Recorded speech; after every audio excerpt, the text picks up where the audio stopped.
பாம்பேயில் car parking எப்படி இருக்குன்னு பார்க்கலாமா? இது மோஸ்ட்லி நிறைய அப்பார்ட்மெண்ட்ஸில் வந்து இந்த மாதிரி வேலட் பார்க்கிங் இருக்கும். இது பார்த்திங்கன்னா என்னோடய பையன் வந்து ஒரு கிளாஸ்க்காக நாங்கள் இந்த அப்பார்ட்மெண்ட் வரோம். இது வந்து பேக் சைடில் ஃபுல்லாக அப்பார்ட்மெண்ட், ஃப்ரண்ட் சைடில் ஃபுல்லாகவே கமர்ஷியலுக்கு வந்து ரெண்ட்டுக்கு இருக்கும். ஸோ இது வந்து back side view.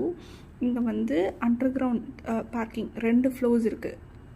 Level 1 level 2 2 floors இருக்குது. பட் ஈவன் தான் இங்கே நிறைய வேலட் பார்க்கிங்ஸ் இருக்குது. ஏன்னா ஒரு வீட்டில் வந்து 2-3 கார்ஸ் கூட இருக்கும். இது ஓரளவுக்கு ஒரு லக்ஸரி அப்பார்ட்மெண்ட் தான். இதில் இன்னொன்று பார்த்திங்கன்னா காருக்கு லிஃப்ட், அது 2மே லிஃப்ட். நீங்கள் அதில் காரில் வந்து அதை ஏற்றி மேலே கொண்டு போய் விட்டுக்குவாங்க. இங்கே வந்து பார்க்கிங் எவ்வளோ காஸ்ட்லி அப்படின்னு பார்த்தீங்கன்னா உங்கள் வீட்டு விலையில் பாதிக்கு மேலே கூட இருக்கும் ஒரு பார்க்கிங்கோட விலை. அந்த அளவுக்கு வந்து எங்கள் அப்பார்ட்மெண்ட்ஸில் வந்து பார்க்கிங் வந்து ரொம்ப காஸ்ட்லியாக இருக்கும். இது வந்து க்ளோஸ்டு ஷெட்டில் வேலட் பார்க்கிங் போட்டிருக்காங்க. இது தவிர்த்து ஓப்பன் ஷெட்லேயுமே வேலட் பார்க்கிங்ஸ் வந்து இருக்கும்.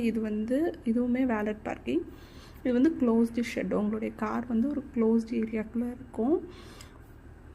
இது தவிர்த்து வந்து இந்த மாதிரி ஓப்பன் ஏரியாலையும் உங்களுக்கு தெரியுதா, அந்த மாதிரி ஓப்பன் ஏரியாலையுமே பார்க்கிங்ஸ் இருக்கும். அப்படின்னா நீங்கள் மேலே உள்ள அப்பர் லேயரில் உள்ள காரை வந்து நீங்கள் லோவர் லேயரில் உள்ள காரை வெளியே எடுத்தால் தான் அதை பார்க் பண்ண முடியும், வைக்க முடியும். அது உங்களுக்கு தெரியும்னு நினைக்கிறேன்.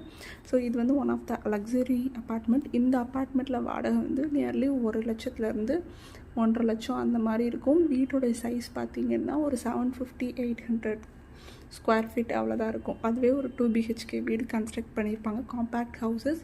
ஆனால் வந்து வீடு சின்னதாக இருந்தாலும் காரு 2-3 வச்சுப்பாங்க. இதுவுமே ஒரு லக்ஸரி அப்பார்ட்மெண்ட். இங்கே பாருங்கள், காரு எங்கள் மேலே ஏறி நிற்குதா. இங்கே வந்து வேலட் பார்க்கிங்கிறது ரொம்பவே சர்வசாதாரணம் லக்ஸரி அப்பார்ட்மெண்ட்ஸில். ஏன்னா வீடுக்கே இடம் கிடையாது, அப்புறம் அவங்க கார் பார்க்கிங்க்கு எங்கே போவாங்க?